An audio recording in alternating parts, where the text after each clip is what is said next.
আপনি বলেছেন যে ৩ মাসের জাতীয় সরকার যখন প্রস্তাব করেছিলেন আপনারা অন্তর্বর্তী সরকার গঠনের আগে, তখন বিএনপি থেকে বলা হয়েছিল আপনারা ৩ মাসের জন্য দায়িত্ব নিয়ে আপনারা নির্বাচন দিয়ে যান। তখন কি আপনারা প্রতিবাদ জানিয়েছিলেন? না, আমরা তো একেবারেই কথা আমরা আপনি যদি নাহিদ ইসলামের ৩ তারিখের যে এক দফার ঘোষণাপত্র, এটার সাথে সকল রাজনৈতিক দলগুলোই সমর্থন জানিয়েছে। সেখানে বলাই ছিল যে ফেসিবাদের বিলোপ করতে হবে, নতুন রাজনৈতিক বন্দোবস্ত করতে হবে। আপনি তো ফেসিবাদই বিলোপ করলেন না, তার মানে এটা একটা দীর্ঘ প্রক্রিয়া। আর এই ধরনের গভর্নমেন্টগুলো আপনি যখন বিপ্লব বা অভ্যুত্থানের পরে যে সরকারটা হয়, এটা কিন্তু নির্বাচিত গভর্নমেন্টের থেকেও অনেক বেশি শক্তিশালী হয়, অনেক বেশি ম্যান্ডেট হয়। কেন হয়?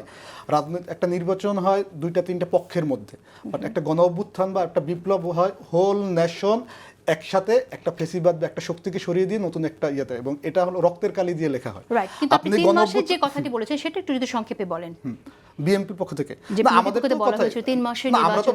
আমাদের কথা স্পষ্টই যে এটা আমাদের কথা যে ফেসিবাদের বিলোপ করতে হবে, নতুন রাজনৈতিক বন্দোবস্ত করতে হবে। মানে স্পেসিফিকলি আপনারা তখন বলেছিলেন যে 3 মাস নির্বাচন, 3 মাস নির্বাচন দেওয়া যাবে না। ওই দিন এর পরে বারবারই যতবারই আপনি দেখবেন যে আমাদের ছাত্র উপদেষ্টা যারা সমন্বয়ক ছিলেন, হ্যাঁ, তারা সবসময়ই একই কথাই বলে আসছেন যে আমাদের এই সরকার, আমরা এই সরকারটা গঠন করতেছি শুধুমাত্র একটা নির্বাচন দেওয়ার জন্য না। ভাই, বিএনপি তো নির্বাচনের জন্য অসহযোগ আন্দোলন অক্টোবরে দিয়েছিল, নভেম্বরে। সেই আন্দোলনে তার নিজের দলের নেতাকর্মী নামে নাই। কারণ আপনি একটা অভ্যুত্থানের বা বিপ্লব যেটাকেই বলেন, এটা তো রক্তের কালিতে ভাই লেখা হয়েছে। এটা এত শুধু একটা নির্বাচনের জন্য মানুষ জীবন দেয় না, এতগুলো জীবন দেয় না। নির্বাচনের জন্য দিলে হয় 7ই জানুয়ারির যে নির্বাচন, ওইটা সময় দিত, বা 2018 সালের মধ্যরাতের নির্বাচনের জন্য এত মানুষ দিত। কিন্তু আমি আবারও বলতেছি যে আমার মনে হচ্ছে অন্তর্বর্তীকালীন সরকারের ভিতরেও কিছু ভূত আছে, এবং বিএনপি জনগণের বিরুদ্ধে দাঁড়িয়ে আমাদের এই বিচার কাজকে বাধাগ্রস্ত করতে চাচ্ছে, আওয়ামী লীগকে বিচারে আনার ব্যাপারে বাধা করতে চাচ্ছে, এবং তাকে সাপোর্ট দিচ্ছে তার এলাইরা।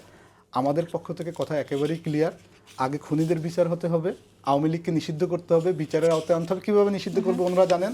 এবং জনগণের যিনি এখানে আমার সহ আলোচক আছেন সরকারের পক্ষ থেকে, তাদের প্রতি অনুরোধ থাকবে যে আপনারা যেমনি সরকারকে দীর্ঘমেয়াদী চান, আপনারা কান পেতে শুনতে পাচ্ছেন, আপনারা কান পেতেন, আপনার চোখের সামনেই আছে যে আওয়ামী লীগকে দেশের মানুষ নিষিদ্ধ করে দিছে। আশা করি সে ব্যাপারেও আপনারা ব্যবস্থা নেবেন, কারণ আপনাদের এই কথাবার্তা আমাদেরকে খুব হতাশ করে। আপনারা আওয়ামী লীগ নিষিদ্ধকে এবং এই খুনিদের বিচারকে সবসময় আড়াল করার একটা চেষ্টা করতেছে আপনারা, এবং পাশাপাশি একটা গোষ্ঠী।